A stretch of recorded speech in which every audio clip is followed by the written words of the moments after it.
to find the right solutions for Ukrainian sustainable peace. My name is Olga Ivazovska. I have an honor to be moderator of this panel. And I believe that a peace plan for Ukraine is important for everyone, because we will speak not just about Ukraine, but about global perspective and expertise of those great experts which will be speaking from this point of view. So I want to invite all of the colleagues. First of all, Igor Zhovkva. He is the deputy head of the Office of President of Ukraine. Please join us. And Catalina Gomez. She's a journalist. She's very great friend of Ukraine. And I have to speak honestly that she is an eyewitness of war crime in Ukraine. That's why her perspective is very important when we will speak about justice, accountability, and others. Dr. Omar Ashur, as you see, he is a great friend of Ukraine because he has more Ukrainian t-shirts than me. Please join us. Paulina Astroza from Chile, please join us. She is a lawyer. She has a great expertise about international law and diplomacy. And I believe this expertise will be very important for all of us. And Dr. Dina Pati Jalal from Indonesia, please, very experienced diplomat and now one of the think tanker. So I have an honor to start this panel from the keynote speaker, because we need to jump from our vision about peace and plans and formulas from the perspective of President of Ukraine and Ukraine as a state, which already published somehow this information for public, sorry for the gaming of the world, but it's very important to know what is the vision of Ukraine and to use it for the development of other plans for those who are going to support Ukraine to stop aggression and those who are interested to stop double standards for a post-Second World War world. Please. Thank you. Thank you, Olga. Thank you, everyone. First of all, really a very timely and important event, and event which unites so many countries of the Global South. I don't know if you like this notion of Global South, because some countries were telling me this is a little bit, awkward. We call it Global South because we have this notion. I mean, if we can today maybe invent some other notion, that would be great. That would be intellectual input. But really, thank you for having me here, and thank you for having this event today in Kyiv. This is very important in the midst of the Russian aggression, which unfortunately is still going on, and we're successfully fighting this aggression. We are talking today with you about the peace formula. Tamila, many thanks for having this event organized.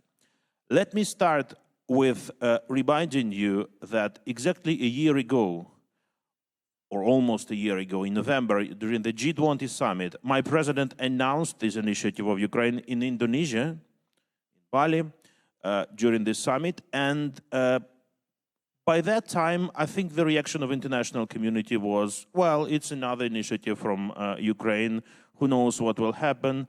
And there was widespread national narrative by that time that this is Russia which wants peace, and Ukraine wants to fight, as if Ukrainian people want to die. But by presenting this initiative, my president clearly showed, and is showing it today, that Ukrainian people, is the first nation who wants peace. But peace in Ukraine, but not on the Russian conditions. And the Russian conditions were very simple. Let's immediately stop fire. Let's introduce the ceasefire regime. Let's freeze the conflict for a certain period of time, because we need some break. We're exhausted. We didn't achieve the goals which we were planning, to conquer Kyiv throughout 3 days, to capture half of Ukraine throughout 1 month. So we need a pause. Winter is coming. Let's have a pause. Let's have ceasefire. Let's fix the reality, like they told. And the reality is that they captured some parts of Ukrainian territory. though by that time, by November, we managed to deliberate a significant part of the territory that they captured after 24th of February. But let's make a pause, have some agreement, and then what will happen in 1 year and 1.5 years, they will regroup, they will have another 10 waves of mobilization, and they will renew their aggression. That was their plan. And unfortunately, this narrative was sometimes widely supported, also in some countries of Global South, some Latin American countries, in some Asian countries, and some African countries. But when my president appeared with this peace formula, he was absolutely serious, and we started to explain to the nation what it is about. That this peace formula is about one very simple but important thing. If we want to defeat Russia, we are doing this on the battlefield successfully, but we also have to deprive Russia of instruments of aggression in other areas than only on the battlefield. You certainly know these points of peace formula. I will not remind you all 10 of them, but let's take one of the most important of them, including for the countries of Global South. Let's take item number 2, which is about food security. What is happening after Russian aggression in this field? Russia has blocked, from the beginning of open aggression, the Ukrainian ports. 3 major Ukrainian ports, as well as the other ports, but 3 major Ukrainian ports were providing grain to the countries of the Global South, including some countries in Africa, in Asia. They blocked, then they renewed for a year, and we managed to export 32 million tons of grain, and now they again deported themselves from the initiative, and now they thought the ports would also be blocked. We created another alternative routes, and now the Ukrainian grain is coming again. What is this if not the aggression in the global area of food security? When Russia only decides which ports to block, which grain to sell, they are still Ukrainian grain on the occupied territories and selling them to the outside market as Russian grain. So we suggested in this item number 2, Russia has to deblock Ukrainian ports once and for all. Russia has to have the free movement of cargo vessels in the Black Sea and in the Azov Sea, and let's unite our efforts together. And you know, I remember when my president was participating in the summit of League of Arab States in Jeddah, and there were 22 leaders listening to him and then reacting to his speech. And each and every leader was telling, yes, we suffer from the consequences of Russia aggression in the food security area. Well, let's take, for instance, item number 1, which is about nuclear safety. It's not only about nuclear weapon, and it's very clear that, I quote in the words of Xi Jinping, which he told to my president, not a single nuclear state can or should or will blackmail or threaten with the use of nuclear weapon to the non-nuclear state, which is Ukraine, by the way. But it's also about the nuclear energy.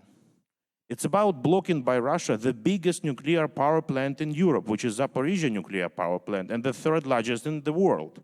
6 power units are blocked already by almost a year and a half by Russian soldiers. And Ukrainian operators are working under the big pressure, while their children being kidnapped, their wives being abused, and this is happening in the middle of Europe, and no one can do anything with this. IAEA is sending some missions which are useless, sorry for this, and it is happening. Can you tell me about any other nuclear power plant being operated under the guns of foreign soldiers? So that's why we included in the item number 1, you should deblock, you should make non-military zone the nuclear power plant in Zaporizhzhia. A nuclear state should not blackmail any state, because Russia is not the only nuclear state. Imagine what happens if all the nuclear states will be blackmailing the rest of the world. Or take the item number 8, which is about environmental security. And here, where Russia has also has its instruments of aggression.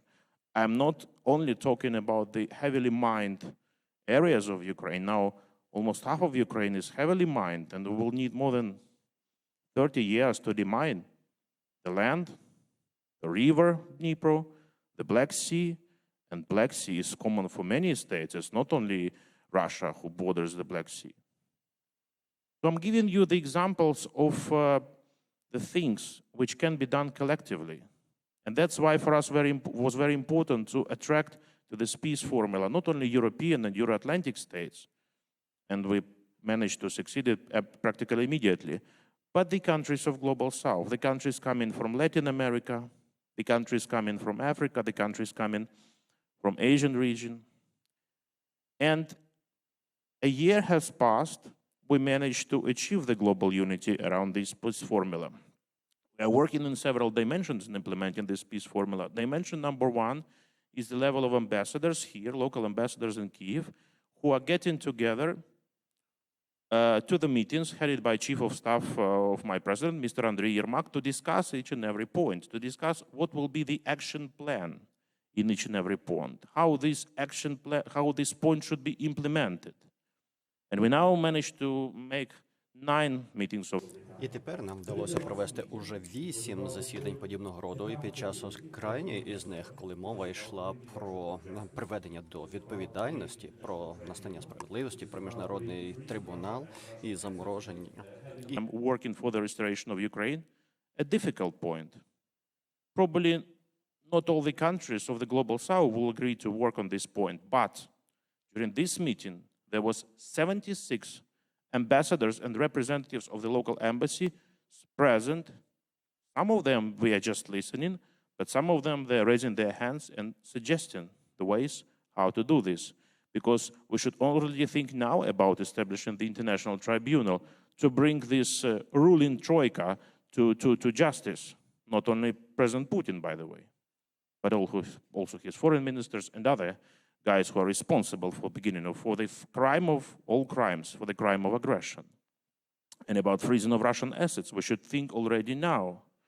300 billions of Russian money are frozen among the G7 countries, but no one still knows about the mechanism, how to use them in order to restore the economy of Ukraine, in order to repay the damage which Russia made.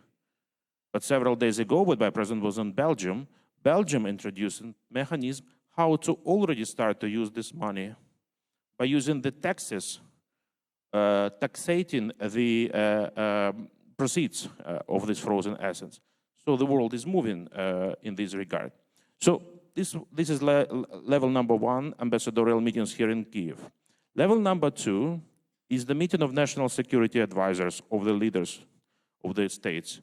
We had 2 meetings of the kind. First was in Copenhagen, Denmark, where we got together 15 national security advisors, including the NSAs from such countries as Brazil, Saudi Arabia, India, South Africa. So they were together with their colleagues from the European countries, and the day of this meeting was very exciting, because all of the world was watching that day how Prigozhin made his mutiny in Russia and whether he will manage to achieve Moscow or not. And at the same time, 15 NSAs were talking together in Copenhagen about how to bring peace to Ukraine according to civilized rules and conditions, not according to Russian conditions.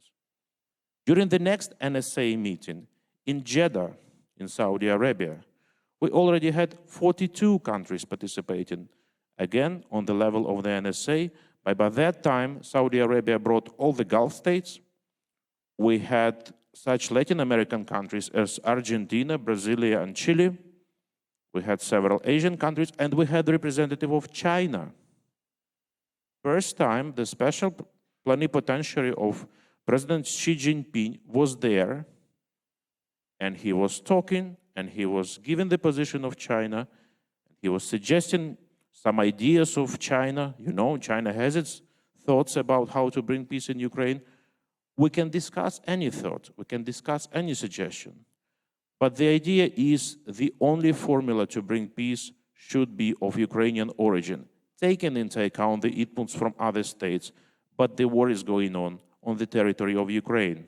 And you cannot bring here Brazilian peace formula, South Africa peace formula, or Chinese peace formula. But what we can do is to take the best of their suggestions. So once again, when China says no single state, nuclear state has to blackmail non-nuclear state, we certainly bring this to the loop. Or when China says about the necessity to have the territorial integrity of any state, this is item number 5 of peace formula, to restore Ukraine's territorial integrity. We are also including this. By the way, in this item number 5, one of the Latin American countries is participating as a co-leader, Guatemala, a state in the Caribbean region, but who is very active already now vis-a-vis the developments in Ukraine, as well as some other Latin American countries. Chile is very active. My president had a very important meeting with the president of Chile in New York during the ANGA, and we were talking, among others, about peace formula of Ukraine. Now they are preparing the third meeting of the NSAs. We are thinking about the country. We want it to be in one of the global south countries, maybe in Africa, maybe in Latin America, why not? So if you have any suggestions today how to include your countries in the loop, please don't hesitate. And the utmost goal for this year is to have the Global Peace Formula Summit as a start of the process, as a beginning, an inauguration summit, we call it. But at this summit should get together the leaders of the states. And that would be level number 3, when leaders will start this process of depriving Russia of instruments of aggression in other areas. And we're still hoping that it is possible to hold this summit as soon as possible in order to start the final defeat of Russia. Because imagine if more than 70 countries would get together, and we'll talk about Ukraine's peace formula, including such countries as China, India, Brazil, South Africa, Saudi Arabia, with respect to other countries, but I'm naming these countries to whom Russia is listening, let's be honest.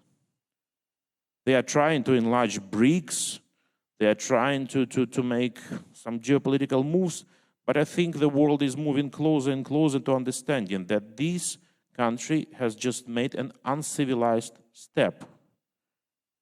When my president talking to President Lula or to Xi Jinping or to Prime Minister Modi, not a single person of them supports Russian aggression. But all of them are saying that this aggression has severe aftermaths and results, and their results are not good for the international community. Yes, not all of them can now say or demand the withdrawal of Russian troops from the territory of Ukraine, which is also, by the way, one of the items of the peace formula. But if China or India or Brazil will share 1 or 2 points of this peace formula, will work together with other nations to implement these points, that will be a success. I will probably stop on this because I can talk hours about this formula. Thank you for being here. I'm ready for the fruitful discussion further on. Thank you. Thank you very much, Mr. Zhokwa. And please stay with us till the end because we need follow-up from your side and other participants after all of these speeches. And I have to highlight that not only President has the plan. So Ukrainian civil society has the plan, which is not controversial at all from presidential, but we are thinking on the longer perspective. It's not just about current war, it's about how to stop the next stage of the war against Ukraine. Because Ukrainian civil society did lessons learned from the history, and we saw that during 200 years, Russia were involved or were aggressive side and organized near 50 wars. So it means that Russia will fight all the time against neighbors, and if we will not protect ourselves, international law, and will not build this capacity to speak globally about sustainability of each piece, it will just useless for the next generation of Ukrainians. My son is the 4th generation in my family which is suffering because of Moscow. My grandmother and grandfather spent 20 years in prisons during USSR period. This is not the best time how to think about future when if the war will ongoing for more than 4 years, not only my husband and his brother will be in army, my son will be a soldier. So it's not okay for all of us. That's why we have to think not just about next year, but about next generation of Ukrainians which deserve to live in peace. That's why Ukrainian civil society developed this document. We named it Sustainable Peace Manifesto, Never Again 2.0. You know that after the Second World War, many actors, global actors, said, never again. We will not have again this huge, big war everywhere and in Europe. But it's happening already. And it means that all of us are living in a very dangerous period if we will not protect those rules which were developed after the Second World War. Next war will happen for sure, not only in Europe but everywhere, because each of your inch of your borders will not be protected by international organization, by international legislation, by international agreements after huge war. That's why our plan looks like perspective for a longer period, and we are thinking about justice, accountability. Russia is organizing genocide war against Ukraine, and this is not just about now. Almost 100 years ago, Ukrainian population lost 10 million of Ukrainians, because 4 million were killed through organized by Moscow famine in Ukraine, and 6 million were not born because of famine in Ukraine. Now we are losing our capacity and human resources. More than 7 million of Ukrainians are living abroad, and our lives are not endless. That's why we need to protect sustainability of peace now. Without justice, war will not end for Ukrainian new generation of citizens. Next point, it's about compensation. What damage Russia did in Ukraine. For sure, $300 billion will be enough to win the war. Will be enough to have enough military equipment to win the war and to liberate the territories, to protect the sky and to protect civilians. We are now in more or less secured space. But you have to know that each of Ukrainians are waiting for massive attacks from Russia. During the last 2 weeks, we didn't have alarm in Kyiv just because Russia is joining all capacity to organize massive attacks against civilian infrastructure. And each of these infrastructure, buildings, schools, medical institutions, has to be rebuilt not just through our partners' support resources and taxpayers' money, but through frozen assets, confiscation assets, which will help to recover Ukraine through, because of Ukrainian plan. Isolation of Russia and decreasing of their capacity to have influence in international organization. We have to speak that we need to reform UN. Unfortunately, it's about participation of other states in National Security Council. Let's speak honestly. We need to have wider family there, not just few states. And it's about OSCE for our region. Everything just blocked because of Russia violating rationalism. If you have conflict of interest with this topic, you can't be a part of so-called consensus. That's why it's deadlock for everything. And we have to speak that strategy for exit, or exit strategy for Russia from Ukraine, is a part of our dream. Because Russian influence here is so big that we will be in danger because of Russia's influence on economy, financial resources, landscape, political landscape. This is very dangerous for next generation of politicians. And another block, it's about security guarantees for the longer period. We have to speak that EU and NATO membership Ukraine to protect not only ourselves, but to build sustainability of the peace in Europe, for sure. And I know that many of those who are living so far from Ukraine, it's not top priority. But if we will build sustainability here, it will help to have case study for others. And there are other things as decolonization of Russian history, as overcoming the past decolonization of Russian influence into diplomacy, not only global diplomacy, but Western diplomacy. And this is a problem for sure, that we need to think for centuries from this point of view if we are speaking about next century without big wars. Unfortunately, Russia repeats the 20th century warfare, but we have to stop here. And thank you for Parliamentary Assembly for, Council of Europe, which admitted a few days ago that Russia did genocide 100 years ago in Ukraine, because this historical truth is very important too. To know who were bad guys, who were good guys, and how to protect the future generation from these tools. And I have a great speakers on my panel here offline. Thank you that you are visiting Ukraine. I hope that yesterday's experience to visit Kievska Oblast helped you just to imagine what was happening more than a year ago there. But I hope that you will not see what our distinguished guest, Catalina Gomez, saw this summer. Unfortunately, she is eyewitness of war crime which Russia did in Kramatorsk, Donetsk Oblast. Our colleague, very well-known writer, was killed because of Russian massive attack.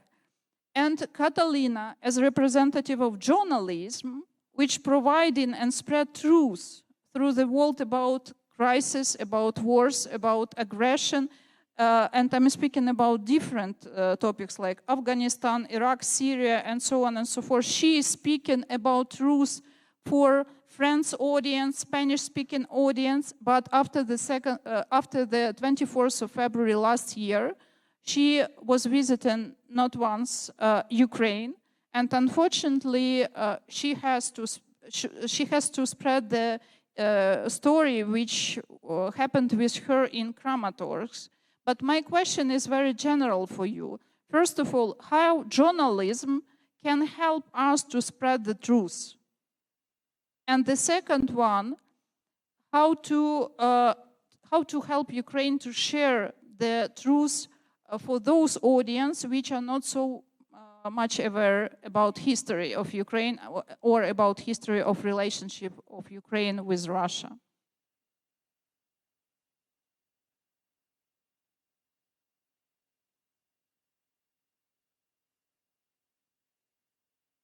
You for inviting me here in this scenario. I am in the field covering what is happening, especially in the most difficult places of this country, but because what you are seeing today here in Kiev with this beautiful day is not the reality that you see in many other places of Ukraine where people are being target of these Russian attacks, and thousands of soldiers protecting this country in a very difficult front lines. And this is it, basically you are asking with this, the role of journalism. And I think Ukraine, as in many other countries I have seen in my life, is you have seen so many journalists since the beginning of the full-scale invasion, coming to this country to tell the story, and to report about this invasion from Russia and to report about these war crimes. And as has been amazing this fall, and I think thanks to journalists, we have managed to tell this story not about what politicians, are saying, it's what people are confronting and suffering in the front lines. That the situation is always very difficult.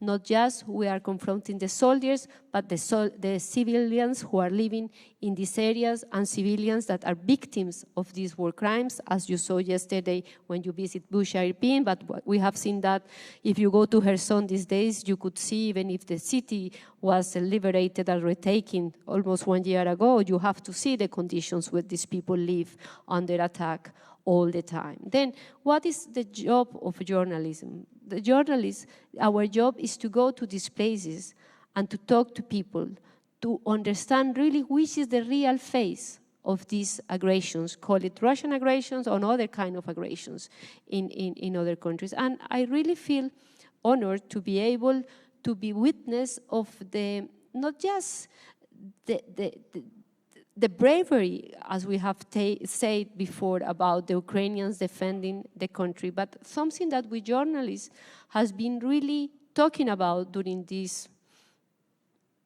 how many months? I already lost 20 months, 21 months.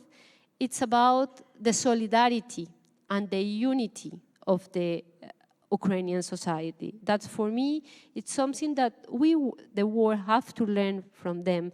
And as a Colombian, thinking about what to talk about here, I was remembering when Colombia finally have this peace agreement in 2016, we brought this agreement to be in a referendum in the society. And I don't know if you all remember, but 50.2% of the society of Colombia voted no. And it was very shocking for Colombians to understand that part of the society, half of the society was saying no to peace. There is not a perfect peace, and we know all of us. But also, to live in peace is much better than to live in war. But this is what always have amazed me as a journalist, what I have seen. It's a complicated country, it's a very big country. There is a corruption, of course, which other countries, which all our countries have corruption. There is problems with the institutions, there is bureaucracy, there are divisions, but the country has remained united. And not just united, has mobilized to help people in a really amazing way. And this is what, as a journalist, I think we have been trying to tell the world. I don't know, and I guess the message has been sent in many countries of the world, but of course, we are also fighting with something that is very, very strong, and is, especially in our countries, I'm saying about Latin America especially, Russian propaganda is very, very strong. And of course, in our societies, there is a big, big mistrust. People don't trust in United States for many reasons around the history. I'm not saying about all the population, but there is a big population that they don't trust. And luckily, when people don't trust something, they go to the opposite side. Then, as a journalist, it has been difficult for us to fight against that. Not to fight, we are just talking about the truth. They are not talking, the misinformation, they are not talking about the truth, but it's, as Maria Ressa, the Nobel Peace Prize says, misinformation travels 6 times faster than truth. This is a problem. Then, just leave it here, is what we journalists have tried to do, but it's not easy to fight with this misinformation. Thank you very much for your thoughts. And I have to add one very short question about Colombian experience of this peace deal process. We had already one in Ukraine, and we lost. We lost the chance, not lost the chance to have a peace on the Russian scenario based. We lost the chance to stop the war for 100%. But Ukraine won the time for preparation, because everyone knew in Ukraine that next stage of aggression will happen. We are alone in our history, and we know Russians better than anyone else. But Colombia has its own experience, and this peace deal was not supported by majority of society. What was the main gap from the authority side? Why the peace deal was not supported by society? We are speaking about Colombian case, which was not geopolitical or international war, but it's about future in society, which is very important for each of us. There are many factors at the moment. Of course, they were part of the political groups of Colombia that they were not supporting the peace process because they were not doing the peace process by themselves. Also, there was a big play with misinformation. They play a big role at the moment that the peace agreement plan was going to be signed in order to convince people of things that were not really even in the agreement, but people would not take the time to read it. And they create fear about what will happen and what was the role in the society that these guys who were the enemies and they were killing, doing massacres, kidnaps, and they really make the Colombian people's life impossible for years, how they will they let these people to come back to the society, to be part of the society, and even to have a political role. I think the years has shown that nothing happened. They come back, they don't have really real power in the government institutions. They even lost power and voice, and of course, with a lot of problems, and a lot of problems for the implementation of the peace process, because this is a challenge, you know. It's not about singing the process, it's about how implementing this peace process. And I was, the other day there were some statistics. I think in Colombia there were 6 points of the peace process, not 10. 28% of these points and that has been implemented, but there are 35% of these points that just starting, and 19% of these are not even started. But this peace process is thinking in 15 years. Still, we have process, time to go. But the important thing about this peace process is that we really managed to enter a new stage, a new moment in the life of Colombia as a political country and as in the social statements, with a lot of problems, because the war in Colombia in another ways continues. We are far away to be a peaceful country, but this war, that was our main war between this biggest state, that was FARC, with the Colombian society and the army, at least in the context we used to know, is finished. And war is always a possibility to make changes in the society and the political sphere to be a better society. And I always say that about Ukraine. I think you are having a lot of process inside of your country in this moment to be a better society in the future. Colombia has many things to learn, but I think when you look back, I think we did a good step when we signed this nuclear agreement. And I think many people will agree with me at this moment. Thank you, Catalina. Of course, again, it's not the same type of the conflict. We have geopolitical conflict already, and it's international war for sure, but we need to learn from each other. I had a very interesting study visit to Northern Ireland history, and what I learned from them, that first of all, we need trust, talk, truth, and time. So, and each of us have some capacity to provide this support. Like journalists can provide truth, diplomats can provide trust, but we need to be competitive with big players. And I want to give a floor to our distinguished guest, Dr. Omar Ashur. He's professor of security and military studies at the Doha Institute of Graduate Studies, the director of strategic studies unit at the Arab Center for Research and Policy. And I want to highlight that you have an experience to be a senior consultant on security sector reform, counter-terrorism, and de-radicalization issues for United Nations. And Omar, for sure, have some thoughts about some parallels, how Russia is fighting in Ukraine, how Russia is using warfare, because he did many researches about ISIS. And as I heard from him some days ago, that there are many parallels. That's why the floor is yours. Please help us to understand how to stop Russia, how to give right announcement about their warfare activity, and first of all about society in Russia, which is supporting war against Ukraine for sure. how to be with them in a far, far future.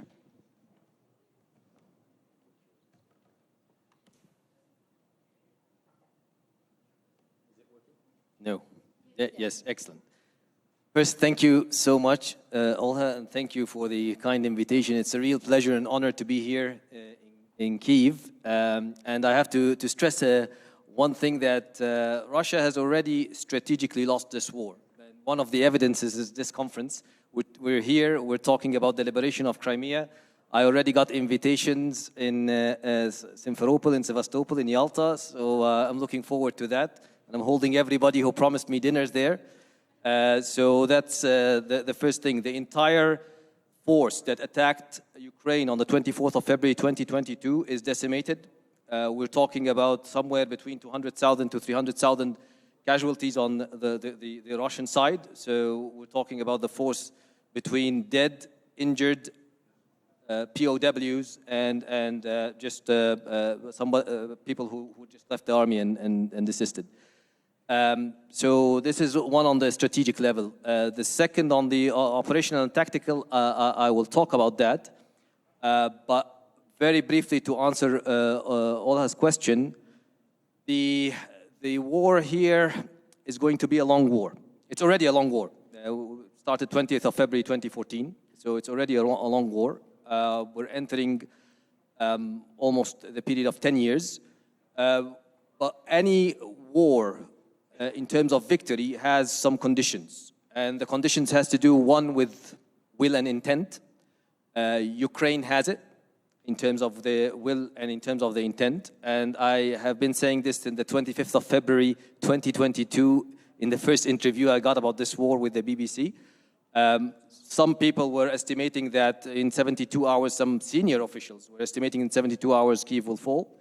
But there were a few analysts and officials who were saying, who were looking at what happened in Ukraine, whether with the people or with the political leadership or with the military specifically, between 2014 and 2022. And that transformation was very important to understand that Ukraine this time will resist and eventually will be victorious.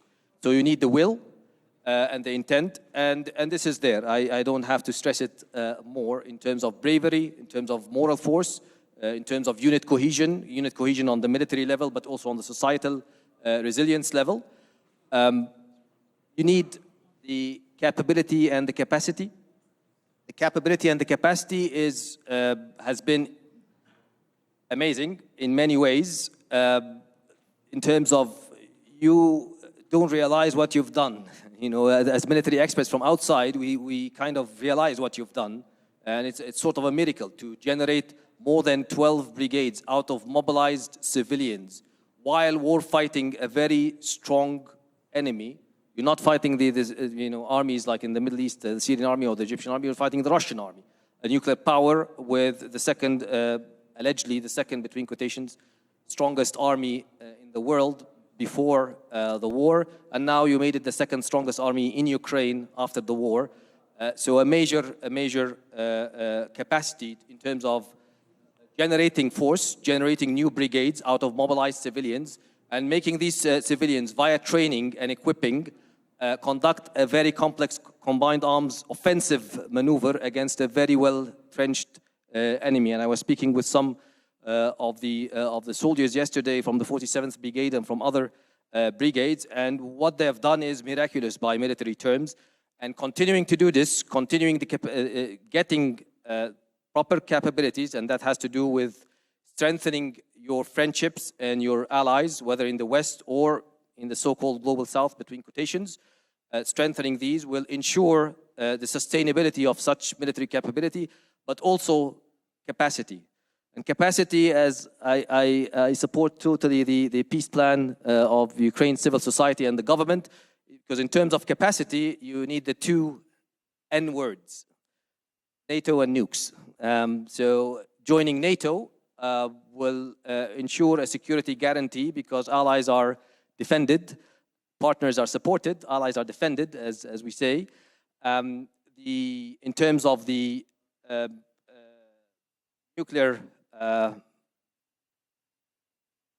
armament, shall we say, that's an issue to be discussed, but at one point Ukraine had them and they turned them over in the Budapest 1994 security assurances in terms of for the security assurances, or in exchange for security assurances, and this did not go well.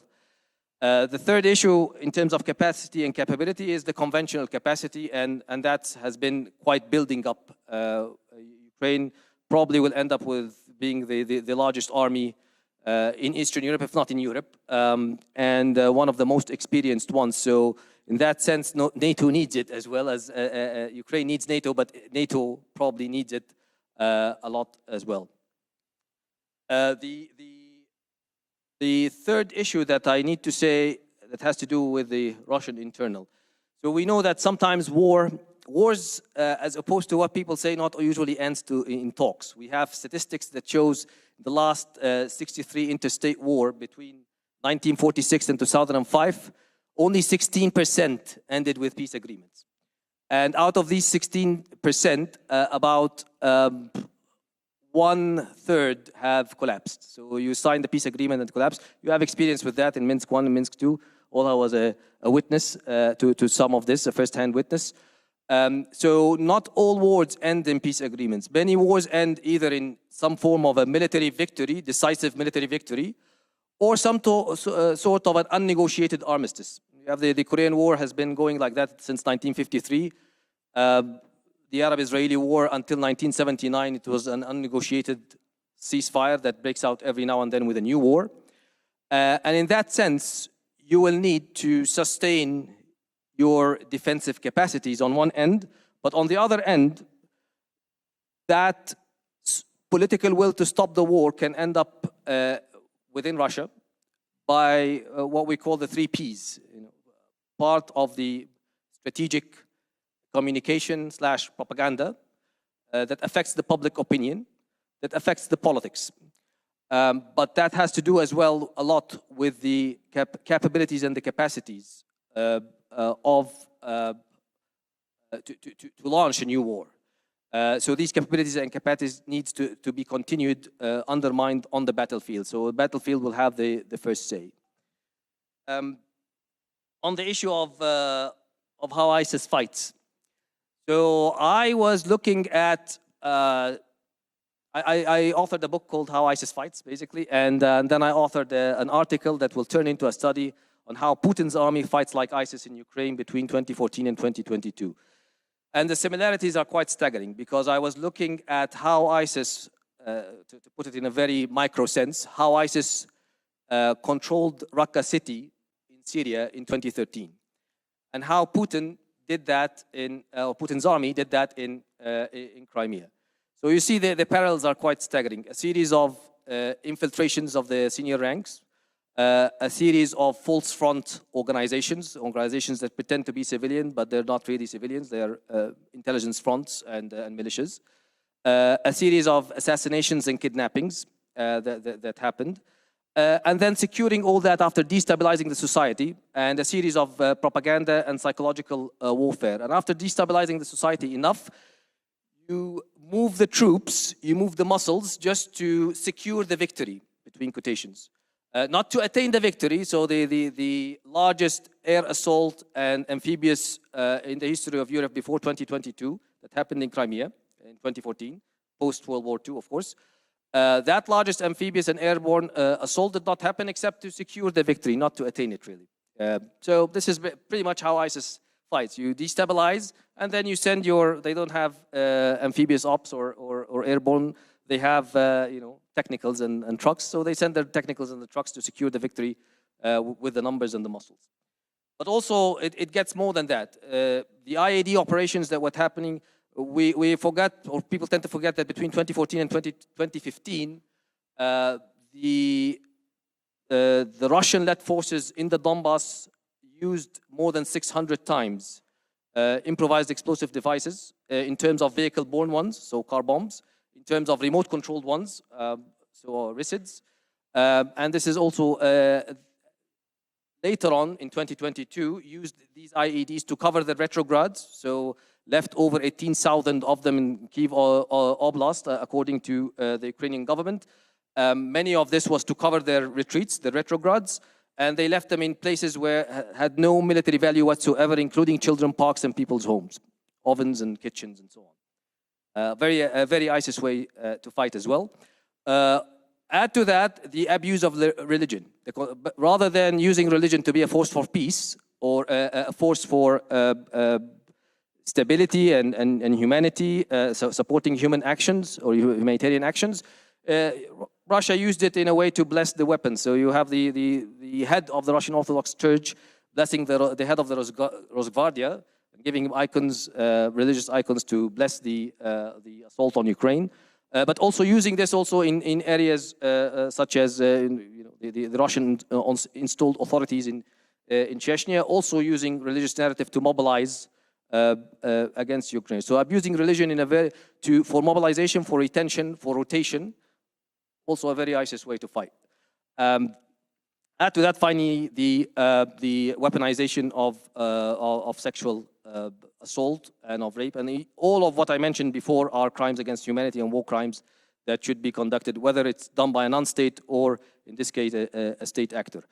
Final point, because there are lots of lessons to learn from Colombia. So I worked on collective de-radicalization, meaning transition from a violent extremist militia to a political party or a non-political social movement. Ukraine will liberate the Donbass eventually. And you will have to deal with teenagers and young men who were subjected to Russian propaganda and Russian brainwashing. Some of them may have assisted or collaborated with entities such as the LNR or the DNR. And those young men and teenagers will have to go through a process of collective de-radicalization. It's a process and it's a program. The Middle East, from Algeria to Iraq, has a lot of experience with that. Colombia has a lot of experience in that. But there is a difference between what happened with the Colombians. The comparative would be Cuba, who supported some of the left-wing militias for a long time, actually negotiated the peace deal. So the peace deal was signed in Havana, Cuba. So this would be like something like the Russia is pressuring the LNR and the DNR to calm down, put down the weapons, and reintegrate into the civilian society. And this did not happen yet. The other thing is that I think it's very difficult here to accept the LNR and the DNR or other militias into the parliament. Colombia had to do that. They lost the election 0.38%, so almost nothing. They just were given 5 seats in the Senate and 5 seats in the lower house. But then they became parliamentary with immunity and everything. So also it's very difficult to do that. But also to support the statistics, part of this peace deal has collapsed partially. So many of them took up arms again. So again, your security guarantees and your defense guarantees are the most important. And to attain that effectiveness, that level of military effectiveness and security effectiveness, you need the support of the government and above all, the support of the people. I have no doubts about Ukrainian victory in that sense. Thank you. Thank you very much, Omar. And we need to ask to do more lectures from you in the future. So thank you. And our next speaker is Paulina Ostroza, Director of the Center of European Studies at Universitat de Concepción. And she wanted to speak about a vision of Ukraine and a Russian war in Ukraine from the perspective of Latin America. Please, floor is yours. Thank you. Thank you very much. It's a pleasure to me to be here. I come from Concepción, Chile, 500 kilometers of Santiago, the capital of country. Then my trip was very, very long, but I felt like I should be here today. Then thank you very much. I will try to explain in my presentation the position of Latin American countries. The Ukrainian war is not an isolated event, but rather it affects all actors on the international stage. From Latin America, the war has impacted us indirectly, since it has questioned a fundamental basis of international system, a structure based on rules and respect for the principle of international law. However, This questioning of the international system did not start with Russia's invasion of Ukraine, but instead with the events that happened in 2014, especially with Crimea annexation by Moscow. This unilateral decision by Vladimir Putin comes from the intervention and promotion of the conflict in several parts of the country after Euromaidan. When this happened, the unilateral decision of annexes was not recognized by Ukraine, which considered that it's illegitimate and against international law. This event was a topic of debate on international scale due to the risks present to international security and international legal order. In fact, it had not only an impact on the protection of sovereignty and the territorial integrity of Ukraine, but also several other countries, such as Georgia or Moldova. It constituted a violation of international humanitarian law, as the residents are facing systematic restrictions to their fundamental freedoms. As I said before, Latin American countries are indirectly impacted by all situations leading to the violation of international legal order, and they are not strange to it. Yet their positions have varied from uncomfortable silence to open condemnation of the event in this side of the world. As an example, Chile positioned itself against the referendum about the political status of Crimea in 2014 by declaring that the referendum was celebrating the violation of the Ukrainian constitution. Chile was not the only Latin American country to oppose this referendum. Indeed, the resolution, territorial integrity of Ukraine, from the General Assembly concerning the commitment of the United Nations to recognize Crimea as part of Ukraine, set its opposition to the referendum. Latin American countries such as Costa Rica, Colombia, Guatemala, Haiti, Peru, etc., supported this resolution by voting in favor. Yet, on the other hand, Bolivia, Cuba, Nicaragua, and Venezuela, etc., voted against the resolution. And Brazil, Argentina, El Salvador, Uruguay, etc., abstained from voting. After that, the annexation of Crimea devolved into the Donbas War, which was the object of different attempts for peace that did not succeed. Indeed, both Minsk agreement staged a fragile and difficult peace, but were constantly transgressed and ended in the Russian invasion of Ukraine in 2022. Since the start of the war, the General Assembly of the United Nations has given the opportunity to countries all over the world to manifest themselves about the situation by voting. Indeed, the resolution, Aggression Against Ukraine, demands that all military force be withdrawn from the territory of Ukraine. The resolution was adopted with a total of 141 votes in favor and 5 against. Regarding Latin American countries, most of them were in open condemnation of the war, such as Chile, Argentina, Colombia, Brazil, Honduras, Peru, Costa Rica, Guatemala, and Haiti, among others. In comparison, 2 years before. However, Nicaragua and El Salvador voted against it. On the other hand, the resolution condemning Russia's invasion of Ukrainian, demanded the Russian Federation to immediately end illegal use of force in Ukraine and to withdraw all troops. It was overwhelmingly adopted by the General Assembly, with 143 countries voting in favor, 5 against, and 35 abstentions. The participation of Latin American countries stood the same.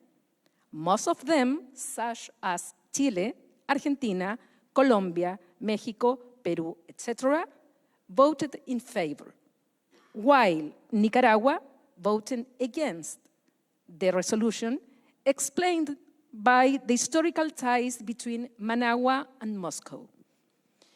In the same line, several Latin American countries support the International Criminal Court arrest warrants by Vladimir Putin and Maria Bobabelova for investigation war crimes, crime against humanity, and genocide. The Latin American position against the illegal war was reinforced by the European Union and CELAC.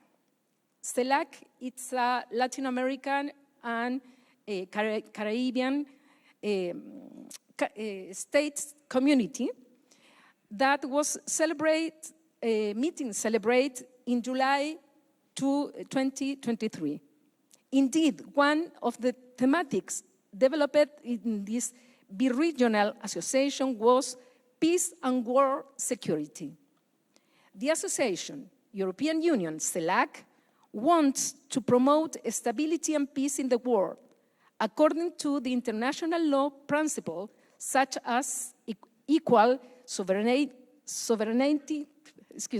of all states, respect of their territorial integrity and political independence, and the settlement of controversies and peaceful means and in accordance with justice and international law. It also demands to stop of human suffering caused by the war, as well as the economic problems coming from and affecting on international scale. The association also expressed its support to the Black Sea Grain Initiative, which specifically allows commercial export of food and fertilizers from Ukraine. Nicaragua didn't sign this statement. The illegal war must end and peace must return, because it's not only affects Ukraine and the Russian Federation people, but it affects the international legal order and international security as well. Regarding Latin American countries, they are confronting this situation by respecting international law and condemning the illegality of the war, as well as the violation of human rights.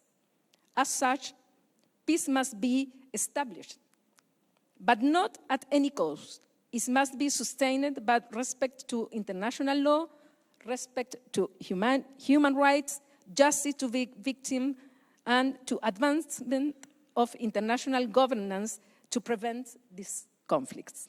Thank you very much. Thank you very much, Paulina, and for your solidarity, the solidarity of your country, Colombia, and others who are supporting us in UN. It's very important to know that all of these votes are not symbolic for Ukraine. And we are watching cautiously what is happening there. And trust me, it's very close to our hearts when we see that countries which want to be democratic, societies which want to participate on the management of its own states are on our side. Please continue. And my next speaker, distinguished speaker, is Dr. Dinapati Jalal. He is chairman of the Foreign Policy Community of Indonesia, and he has a great experience and expertise in diplomacy. He was serving as diplomat many years, and now he's a researcher, and he wrote books about leadership. So I have a very quick question to you, but I believe this is a very big topic about leadership in a world where, unfortunately, diplomacy and international law doesn't work good enough because we have new war, not only here, but in other continents. How to be with that? How to form a right formula through different tools like military, diplomacy, negotiation, and so on for having sustainable peace? Thank you, and I'm very pleased to be here in Kyiv, my first time ever. And I want to say that, look, the Ukraine has been inspiring to my organization and many people. I've told university students in Indonesia and think tanks that how Ukraine fights to preserve its independence, to protect its sovereignty, and to keep its national unity and territorial integrity is something to be learned by all diplomats, by all government officials. So I hope you know that we are all inspired by you, and I hope you serve as a lesson that the will for the will to be free is a much powerful force than the will to conquer. So having said that, I want to make a few comments. I know Igor is here, and I listened very carefully to your comments about Ukraine and the Global South. And I very much appreciate Ukraine's efforts to engage the Global South, because in the beginning, I was a bit worried, to be honest, because it was seen too much after Russia's invasion. It was seen too much as a military warfare between the West, yeah, Ukraine and West, and Russia, right? You know, that's not the right picture. And I'm glad now you're trying to engage Global South, and I'll tell you why Global South is important. It's important because first, when we talk about Global South, we're talking about non-Western countries who are developing world, right? And the majority of the world is that, right? And it is important because if you want to have a moral high ground and diplomatic global support for Ukraine, the voice of the Global South is very important.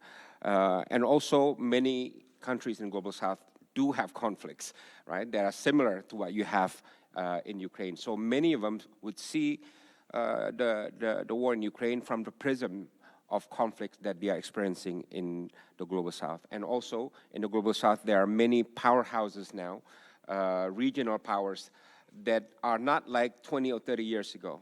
These powerhouses, regional powers, middle powers, want a say about the new world order.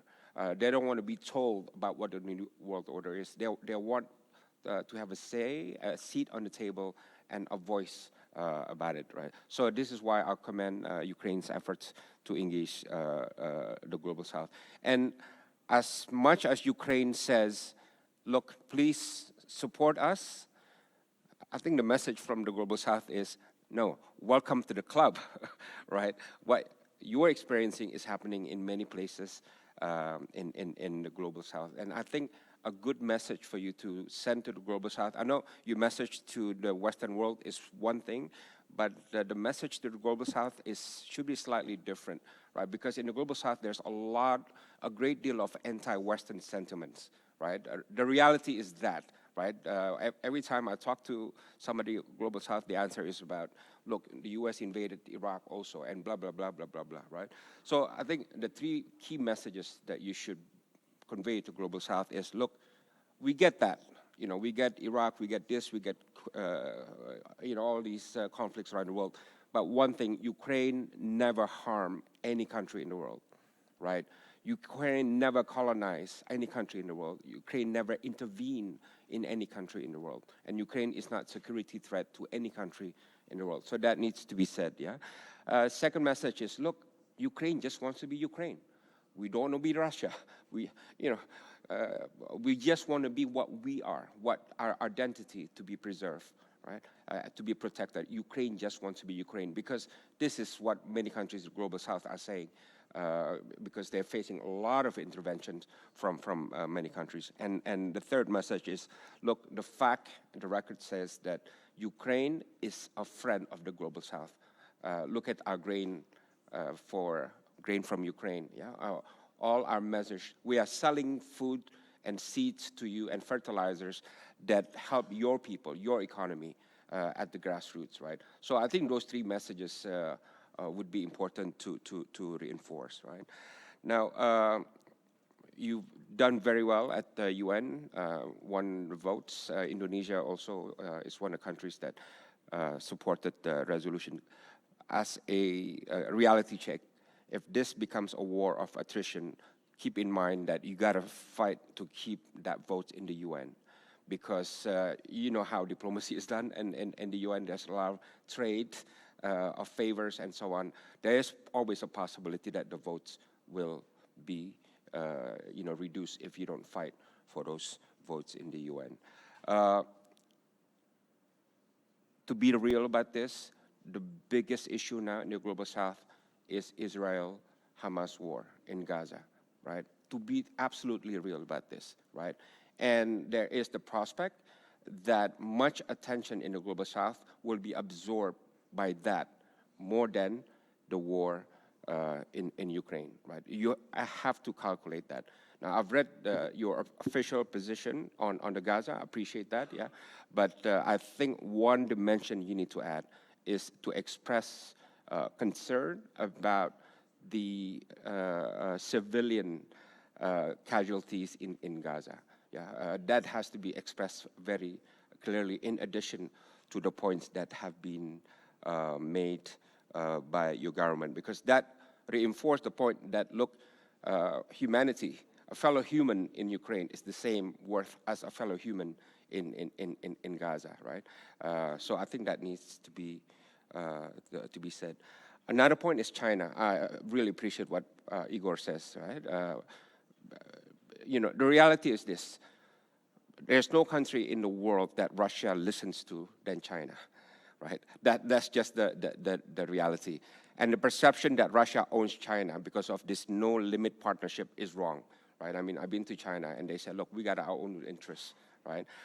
So as much as you can engage China, I look at the China peace plan for Ukraine. I know not everything can be accepted, but if you look at the points, there are many points that are aligned with the points mentioned by President Zelensky as well. Probably the point on ending sanctions is not realistic to be accepted, but the rest of them, on sovereignty, on territorial integrity, much of it is aligned. And China wants to be leader of the Global South. China is active in Saudi, Iran, rapprochement, right, reconciliation. So I think you need to factor in China. This is how we resolve conflict in Cambodia in the 80s and 90s. We got interests of the United States, interests of China, interests of Vietnam in the Cambodian conflict, one of the bloodiest conflicts in Asia. And we resolve it by engaging anybody who has influence on the parties in the conflict. Another point, look, no peace, if you're asking for our advice, I know Omar said that there are many peace plans that failed, yeah, and I agree with you. You're totally right. Fortunately for Indonesia's experience, we got 5 conflicts that we dealt with, which today remains valid and alive, right? Confrontasi with Malaysia. We wanted to destroy Malaysia. That is no longer true.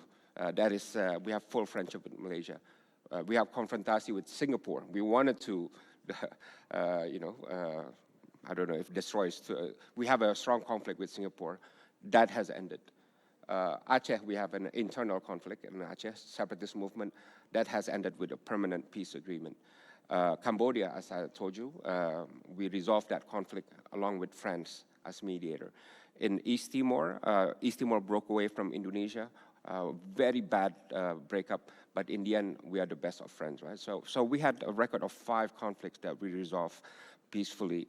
2 formulas, 2 elements that are critical. One is we learned no peace plan is ever linear, right? So if Russia has a peace plan, or China has a peace plan, Ukraine has a peace plan, nothing is achieved A to Z in a linear fashion, right? There's always impediments and improvisations that has to be made. But most importantly, if you're aiming for a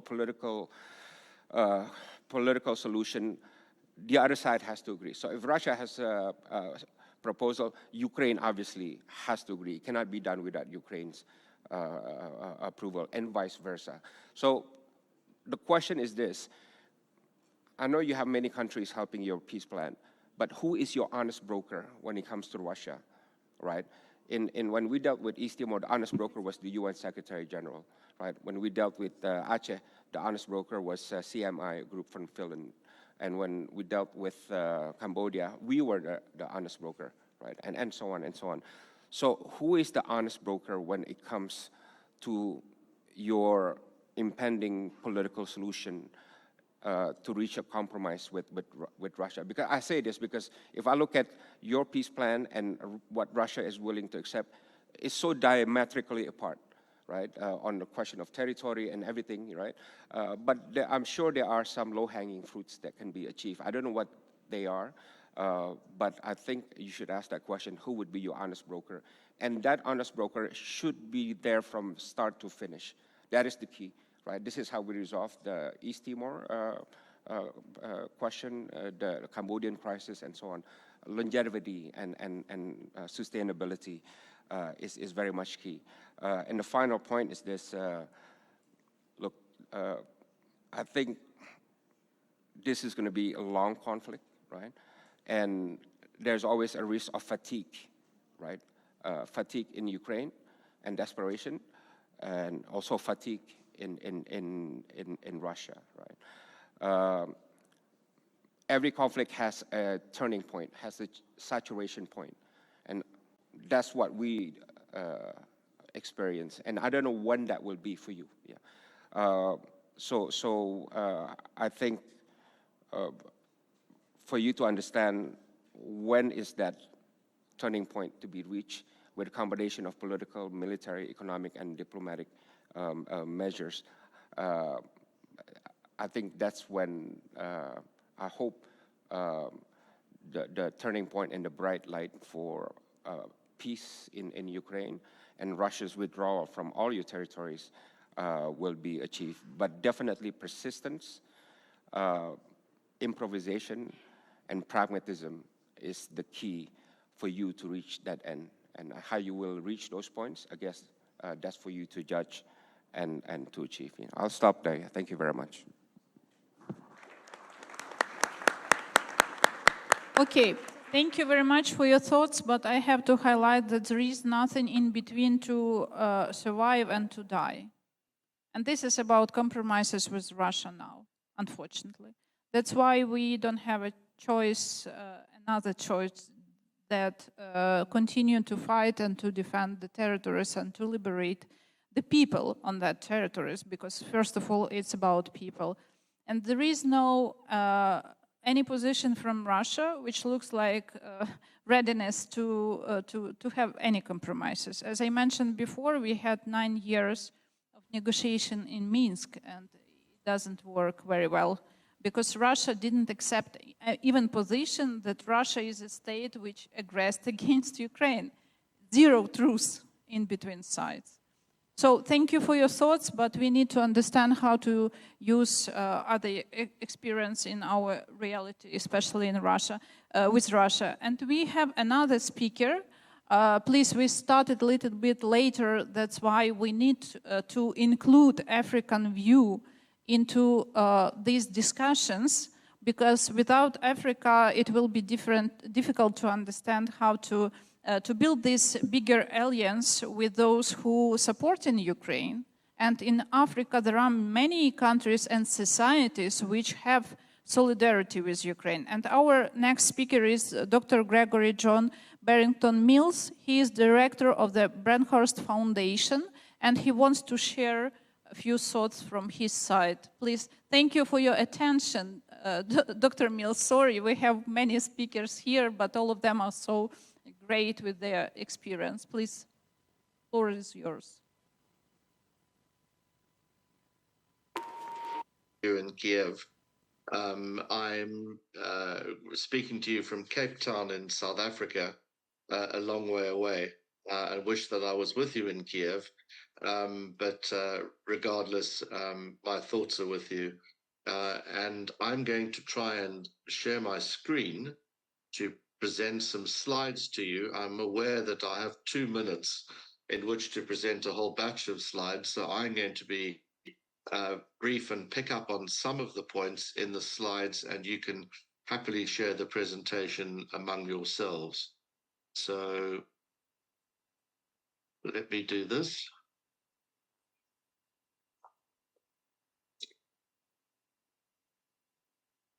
Can you see my screen?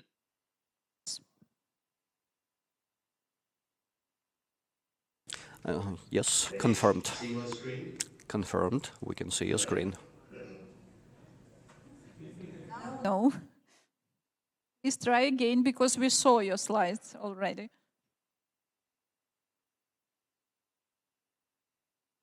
Can you see my screen? Not now, but Can you before. see my screen? Can you hear me?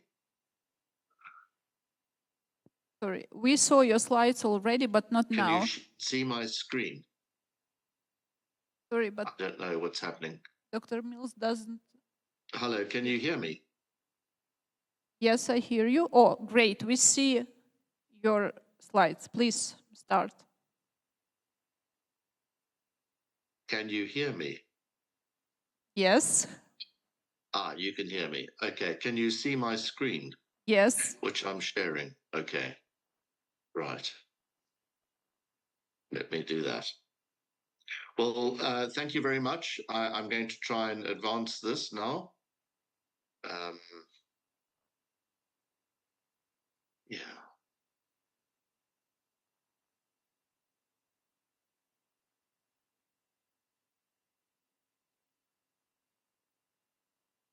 Okay, can you see that okay? Yes.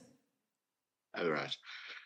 So I briefly want to focus on what the African position is on the war in Ukraine, and then present some thoughts on how Ukraine can attempt to get Africa more behind its position. This is based on this. My perspectives are based on 8 trips to Ukraine since the war broke out.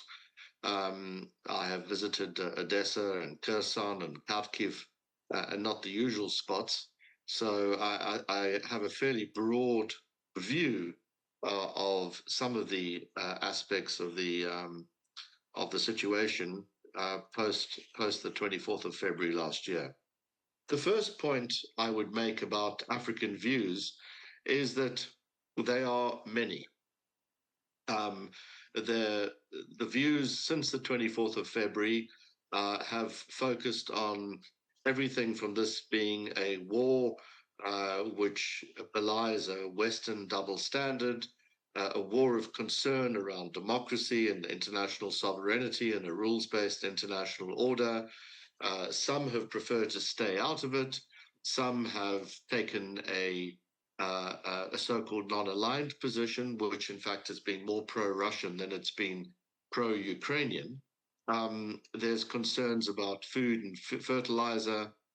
Some view it as an anti-colonial struggle. Some are shaped by perceptions of Russian assistance during the national liberation struggles of Africa.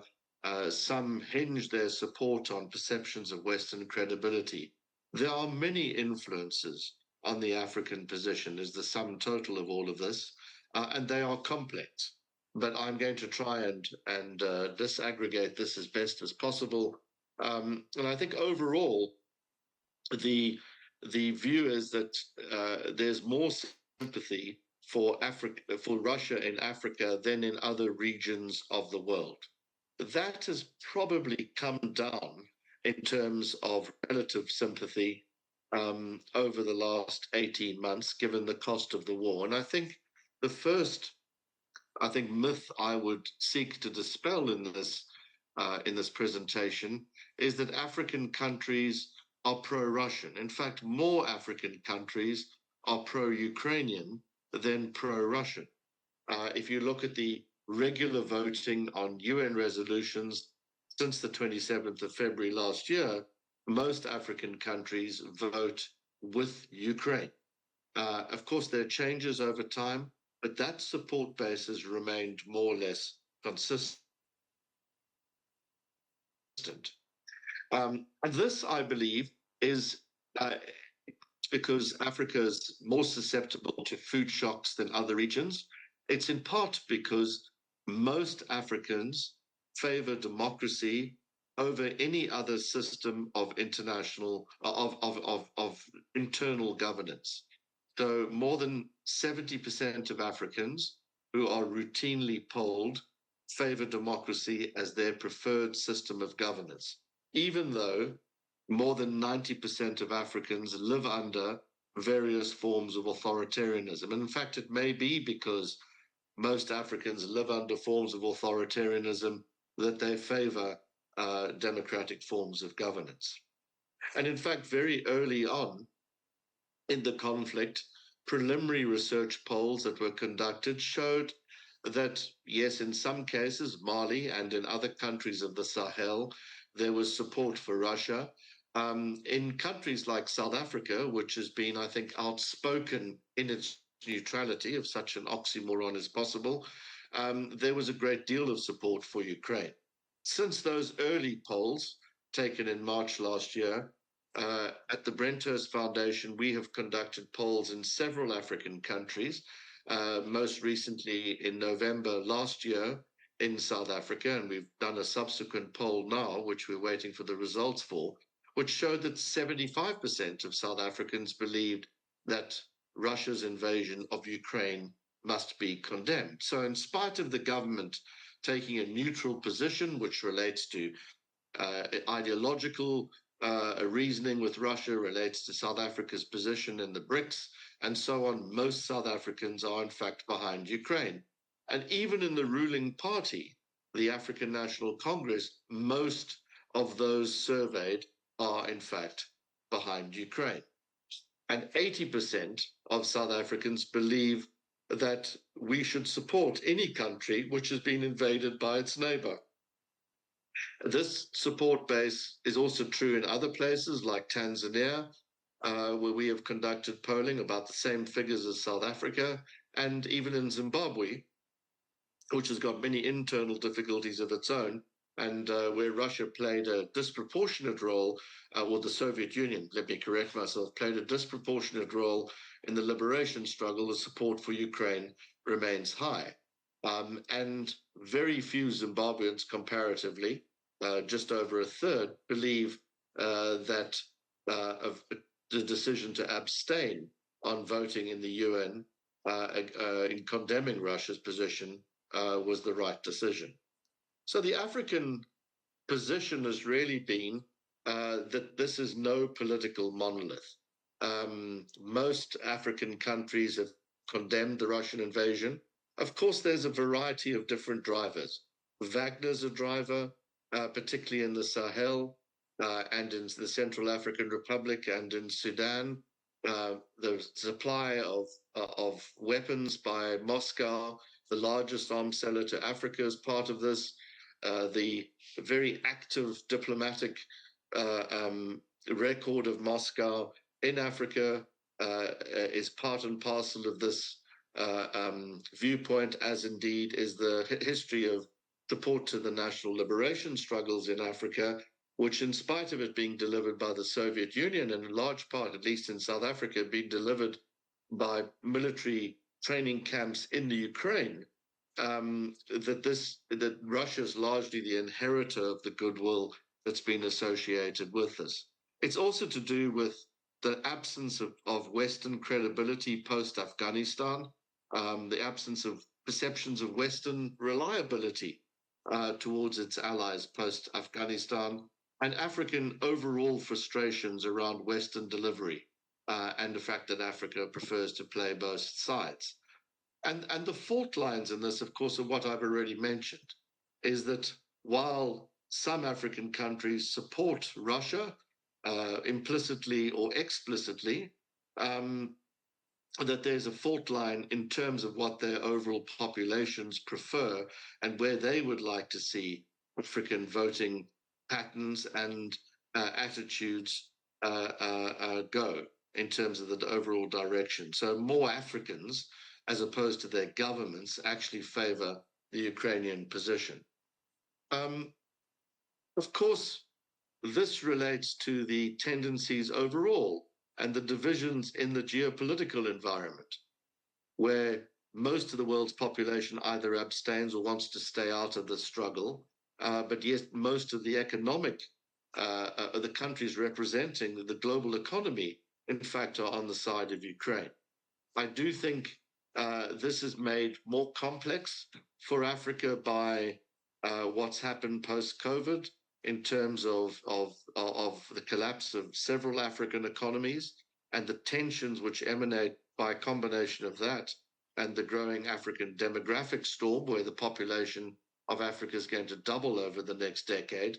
And it's complicated too by the role of China as a major player in the African continent and the unwillingness of Africa to pick a side in the Chinese debate, which of course reflects back on the Russian-Ukrainian impasse. And of course, this is too exacerbated by issues about food, fuel, and fertilizer as well. But if we look overall, and I'm not going to go into this in any great detail, in terms of where Africa sits right now in developmental and security terms, it's in a very fragile position. Most of the fragile countries of the world are, in fact, in the African continent. Most of the world's poor are now located in the African continent, and many countries are not coping, as I've already indicated, from the demographic strains which emanate from this rapid rise in population numbers, coupled with climatic change, and also coupled with extremely weak conditions of governance. And it's this picture which is really playing into the African, I think, abstinence overall, but also its attempts to play something of a neutral role. And this graph probably explains Africa more than any other. And this is a share of African global per capita, African per capita income as a share of global per capita income over the last 60 years. The top line is South Africa, the most sophisticated economy in sub-Saharan Africa, and we have halved our share, and as in fact as sub-Saharan Africa relative to global wealth. And this illustrates the difficult position that Africa finds itself in. And in fact, if you just take my own country as an indicator, most South Africans now feel that the economy is going in the wrong direction, which plays back in domestic political circumstances and puts the government in a very weak position. So for Africa, prolonging the war is not in our financial or social interest. In many ways, it represents part of a perfect storm of demography, of weakening governance, of a post-COVID strain and stress on many African economies. And of course, it's another issue for many Africans to have to manage and to try and avoid picking sides on. I would just focus on this slide on the last point. Our history of making peace demands that there are three conditions, fundamental prerequisites for peace, as it were, if it's going to be, if war is going to be resolved through mediation or negotiation.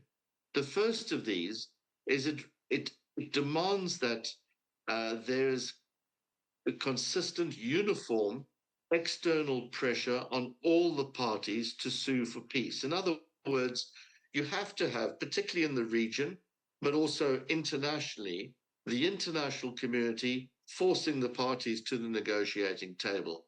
You don't clearly have that in Ukraine right now. And the picture of international, the absence of international support for a peace movement is part or reflects that to a very great extent. You also, secondly, need an understanding on the part of all the participants to any conflict that there's more to be gained by ending fighting than there is from continuing with it. In other words, in South Africa, in the late 80s and early 90s, before our own democratic transition, both the African National Congress and the white government of the time saw that there was more to be gained through negotiation than continuing with armed struggle. And then, of course, the third factor is you need leadership and method, a methodology, as it were, which you have laid out in your points in your President Zelensky's plan. And you need a timing. You need to pick the right moment for this to happen. And this level of international consensus and internal consensus, I don't believe exists, but Africa will and can play a part in this process. So for my key takeaway here is that currently for Africa, there's a perfect storm of events out there. There's a geopolitical churn. You see this most recently in terms of Israel and Hamas, but Ukraine and Russia, of course, is part and parcel of that. You have a lot of donor distraction to other areas of the world, low rates of development, very high levels of debt once more, particularly to China. And none of this is working in Africa's favor. Economic sanctions threaten much greater contraction in the global economy and a degree of African isolation. And of course, in all of this, you have the self-interests of elites and the traditional failures of African economies to grow, which relates to some of these structural inherited problems. So from a Western perspective, what the West should do to build this level of international consensus is to maintain the moral high ground with African elites, and particularly those which flout basic conditions of human rights, and also reinforce aid flows to those which maintain a higher standard of democracy. In other words, to close the window of collaboration with authoritarian regimes. And the narrative would have to focus on not funding African oppressors, given the short-term strategic interests in so doing. And of course, Ukraine has to do exactly the same, is not play the same game as Russia and work with African authoritarians because they may offer a possibility of greater African support in the short term. Ukraine, too, has to maintain the moral high ground. If I go to this matrix, the war in Ukraine dragging out, which is the bottom right-hand block of the matrix, is not in the interests of Africa. It's a future of greater global poverty. As I've already said, we have the largest number of people living in poverty of any continent in the world. And it's not one that portrays a great future for Africa. Neither does that of Russia winning. We need to migrate to the top half of this matrix. And this is the argument that Ukraine has to use in terms of its relationship with the African continent. So my final slide is really, what are the key takeaways for Ukraine? Ukraine needs to focus on those countries which have similarities to Ukraine. It's not Sudan. It's populations rather than governments. It's not Sudan, as I've said, it's more the population of South Africa. It's more those countries which vote consistently with Ukraine and have already been willing to take manage political resistance from their fellow African leaders who prefer to abstain or to support Russia. You need to focus on those countries in Africa which punch above their weight in international affairs. You need to look to those countries which are influences in their respective regions and who share, mostly at least anyway, these values with Ukraine. So I think it's very important for me just to simply conclude by saying Africa is not one thing. As George W. Bush famously said, Africa is a country.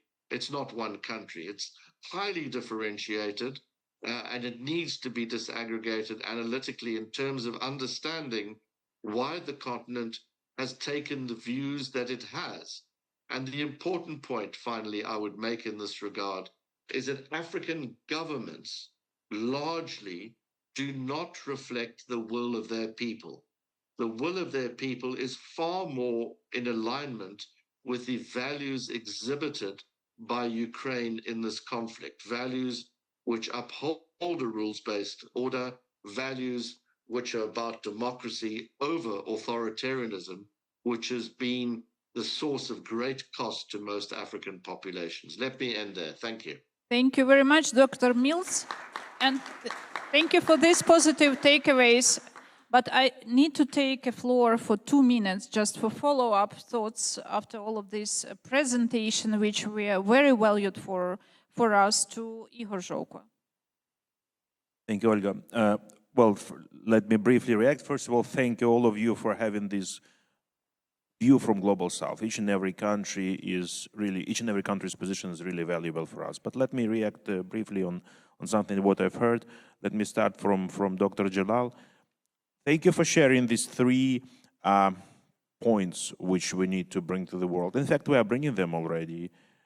Because you know, right you are, Ukraine has never started invasions or any plans of invading. We never wanted to have any single part of Russian territory, though you know history was different between us and many Ukrainian inhabited territories are in the territory of Russia now, but we have more than 300 years of experience fighting with Russia, and we know how to fight with Russia, and we know how to win over Russia, and we will definitely win this time again. But this is definitely not because this is the West against Russia. This is the Russian narrative. When we had this open invasion, we started to mobilize, first of all, European countries because we are in Europe, we are a European country. Because we didn't want to happen the situation in 2014, when Crimea was being invaded. The world overslept, didn't react. Even the European country, most of them were silent or even suggesting by that time to then authorities. Be quiet, don't provoke, don't react. And we had Crimea annexed, and then it started in Donbass, and then it ended up with this open aggression. So in 2022, we mobilized the European countries first, the Euro-Atlantic partners, and then we made this global outreach immediately. Because this 10 points peace formula was presented in Indonesia, but before that, during the UNGA session, first 5 principles were presented by my president. And we started to mobilize it, and we started to break this Russian narrative. You know what I heard once from my fellow colleague in one of the Latin American countries? Russia started this open against Ukraine because by that time, in 2022, Ukraine was on the brink of membership to NATO. Ukraine was almost there. And I said, look, my friend, this is bullshit. This is nonsense. We are now much closer to NATO than we were in 2022, because now we have the words invitation to membership in the Vilnius Declaration when the conditions are met. We didn't have that. We didn't have even map. Now we don't need map. The same about the EU. We were not dreaming of the candidate status. We now have the candidate status, and we will be opening the accession negotiations with the EU. On NATO, the same was happening with Finland and Sweden, who were not dreaming of, of thinking of joining NATO. Now one of them is already there, and the second one is almost. So this is a huge miscalculation when this dictator made. But he made it, and we use this. And we will be uniting the community around us. So this is really important to have each and every your country hearing us and acting to support us. You are talking about brokership. I will call this another word, mediator. We do not need now mediators. Sorry for that. We don't need a country being an honest broker between the aggressor and country who is fighting this aggression. No anymore. You know, we had these so-called Minsk agreements where you mentioned today. Not invented by this president, but we inherited them. You know how many rounds we had with Russia altogether, according to Minsk agreements and Normandy process? 185 rounds of negotiations with Russia in several dimensions. Just to remind you, the wall was already there. What do we have now? We will not need another Minsk arrangements. Sorry for this. Never. So no brokers, no mediators, but rather each and every country should decide whether it's on the side of civilization or on the side of aggression, brutality, killing, etc. Very simple. You mentioned the events in Israel and the position of Ukraine, and to pay more attention to civilian victims in Gaza. We are paying attention to each and every victim because we are having this experience. We are having good relations with Israel. My president just had a very good meeting with Prime Minister Netanyahu in New York, as well as we have very good relations with the countries of the Gulf region and the Middle East, Saudi Arabia, Qatar. But when children are being killed or beheaded, women are being raped, civilians are being killed, whether it is in Bucha or in southern Israel, we will call this terrorism. And I don't want Omar to write, to be in series of his books, because he wrote a book how ISIS fights. Now he needs to write a book, I don't know, how Putin or Wagner fights. Then tomorrow how Hamas fights. We will be reacting for this whenever it is happening. We have our position on this. So that's why my president was very open. Yes, this, let's call it terrorism a terrorism. And any country has the right to defend itself. And in this case, it's Israel. Again, it was not, if I'm not mistaken, Israel who was starting these events on the 7th. That is why, look, from now on, the voice of Ukraine will be heard worldwide. We will never come to terms as usual with Russia. We do understand that Russia will be always aggressive. And even after our victory, we will have to be cautious. By we, I mean all of us.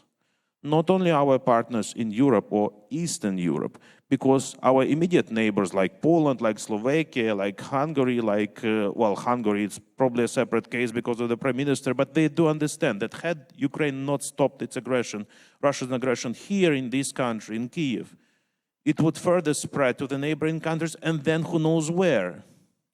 And you in your country should also understand this. Because Russia was always and definitely will be always aggressive. I do not believe in this theories of dismantling or whatever. So that is why you just have one choice, to be on the side of civilizational countries.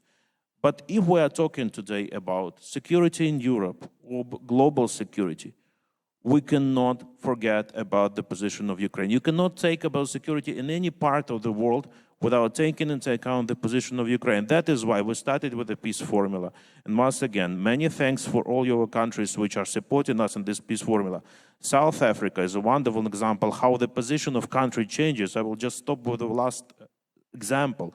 We had the leader of 5 African leaders here, headed by President Ramaphosa. They were here in Kyiv. Yes, then they came to Moscow.